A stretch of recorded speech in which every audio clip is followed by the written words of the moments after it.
I've got a riddle for you. What do these three things have in common? Distance learning, modern medicine, and mobile phones. Any ideas? All of these things save lives. Really. I work with students with a wide variety of mental health issues, and you would not believe how many of them have told me that distance learning has saved their life, that it gave them a sense of hope and purpose and identity when they hit rock bottom, and gave them a reason to carry on when they had no other. Maybe it's because learning feels good. You know, this is a biological thing. According to evolutionary theory, human beings as a species exhibit a trait called neoteny, which is where, as adults, we exhibit characteristics that are more commonly found in childhood.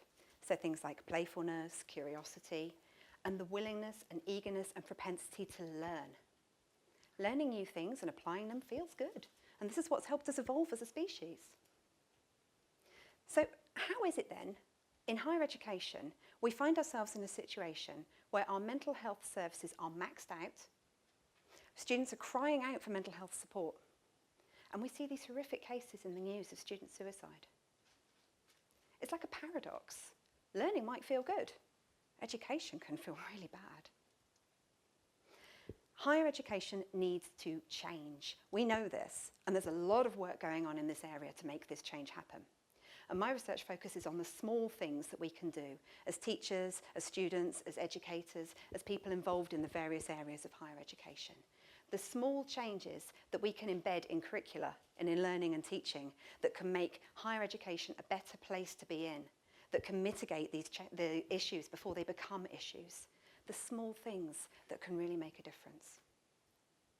So, what are these things? I might hear you asking. Well, there are lots of them, and they will vary for different people as well. But the good news is that they fall into three main categories. And even better, I've managed to name all of these categories so they begin with an A, just to make it really easy. So we have the 3 A's of mental well-being in education, or the AAA approach, if you like. I'm going to talk you through each of these A's now, and for each A, I'm going to give you examples of things that students can do, examples of things that educators can do, and I'm going to tell you a little story that illustrates these things in context. Okay? So, we'll get started. The first A is activities. Now, students, activities can be anything that makes you feel good, that makes you feel well. These kind of things include getting out and about in nature, doing sports, exercise, dancing, arts and crafts, singing, reading, mindfulness, binge watching box sets on Netflix. Most people will have more than one, and they'll work for you in different contexts. So my advice is to experiment. See what your personal cocktail of wellbeing activities is. Now, educators, we can work to support this by embedding feel-good activities in our teaching practice. So using things like technology, using things like storytelling, song, multimedia, all of these kind of things. Often you'd be really surprised how the small things can make a massive difference. And I'm going to tell you a story now that illustrates that.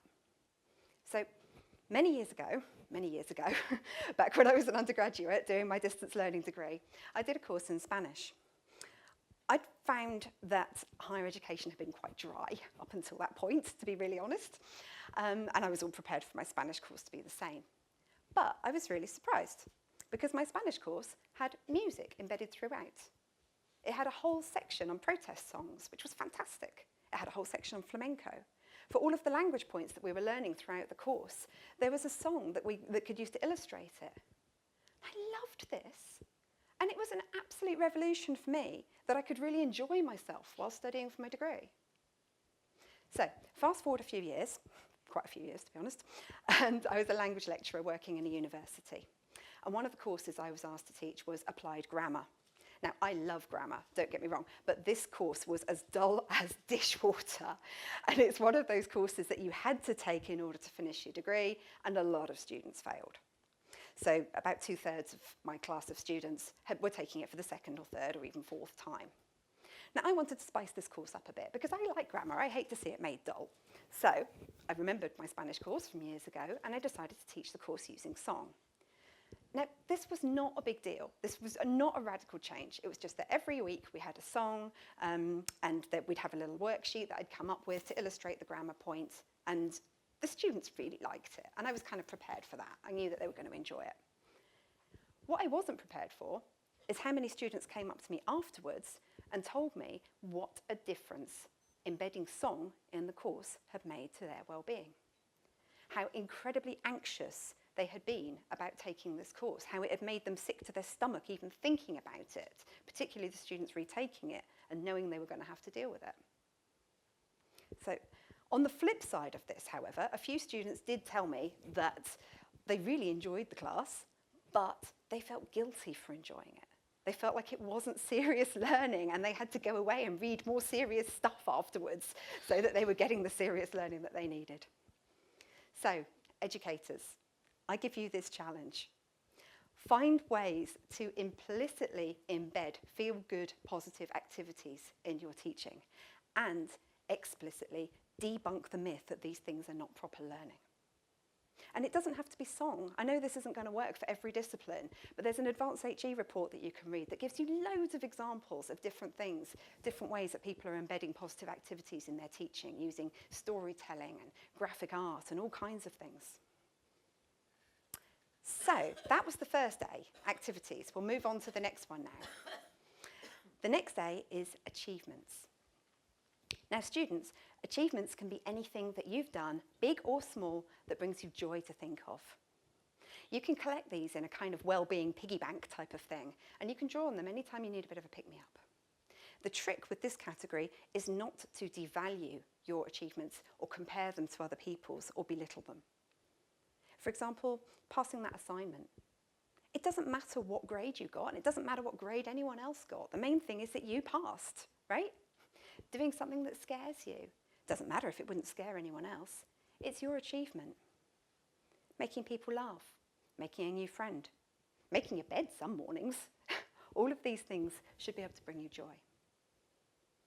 Now, educators, you can support this by embedding healthy opportunities for your students to achieve throughout your modules, and by explicitly drawing students' attention to it when they achieve. So you could have a little activity at the beginning of your module, for example, drawing attention to how students can reflect on their achievements. And then throughout the module, you could draw attention to the fact to whenever there's an opportunity for them to achieve. I'm going to tell you a little story about a student of mine that made this work for her. We'll call her Jane. So Jane had depression and anxiety from an early age. She told me that school was an absolute torment to her, and university was even worse. Jane had an activity that she used to do that used to get her through. She loved baking. So after school, after university, when she was feeling bad, she'd go home and she'd bake. She'd lose herself in these recipes. But the problem is you can't bake all the time. You can't bake in a classroom, and the classroom environment and the corridors and the hallway environment was really tough for Jane. So I suggested she keep a little scrapbook of her bakes, just so that she could have something tangible to hold on to when she was feeling anxious. I didn't expect this to be an achievement logging book at all. But that's what it turned into. And it made a real difference to Jane. She started viewing each of her bakes as achievements and scrapbooking them. And after that, she started logging other achievements in other areas of her life, including her studies. And after that, she started seeking out opportunities to achieve. And that made such a difference to her. It made a huge difference to her study skills for a start, because she was trying to do things that before she'd always wanted to pull back from. And it made a huge difference to her well-being as her confidence grew each time she achieved something new. The third A is abilities. So abilities are strategies, skills, things like that, things that you can use, students, things that you can use to manage both your studies and your mental well-being. So it's usually things that you've learned in one context that you can apply to another. So things like objectivity, critical thinking, stuff like that. Things that you can use to silence those voices in your head that tell you that you're not good enough by using evidence that proves that you are. Now, educators, we teach skills and abilities all the time. But you might be surprised at the overlap between the kind of skills that we're teaching students in a study context and the kind of skills that people learn to use to manage their mental well-being, the kind of skills that they learn in therapy. So, for example, cognitive behavioural therapy teaches you to critically evaluate your own thought patterns, using very similar techniques to the kind of skills that we teach students for critically evaluating work. Acceptance and commitment therapy teaches you how to distance yourself from painful thoughts and memories, using very similar kind of skills to the objectivity skills that we teach students. Time management skills, stress management skills, all of these kind of things feature really highly in study contexts as well as in therapy contexts. So I'm going to tell you a story about one of my students that made this work for him, and we'll call him John. So John has bipolar affective disorder, which means that from a young age he struggled to manage his moods.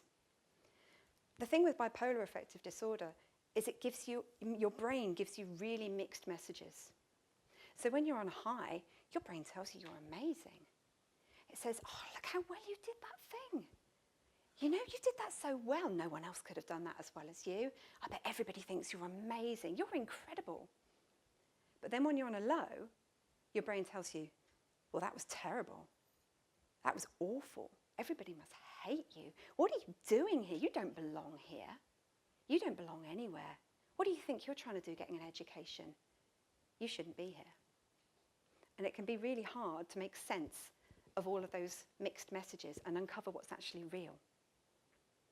Now, shortly after John was diagnosed, he did some cognitive behavioural therapy, and he found this helped. And at the same time, he started studying for a distance learning degree. And he was really struck by the overlap between the skills that he was learning in his therapy and the ones that he was learning in a study context.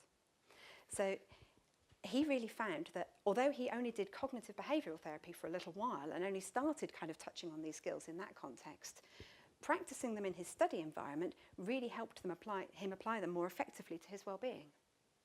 Now, I should say at this point that I'm not suggesting in any way that students who need therapy should just do some study skills instead. You know, if you need therapy, you need therapy. But for students who just need a bit of a helping hand to manage their well-being, study skills can really help. And they really helped John. John's one of the people who told me that distance learning saved their lives.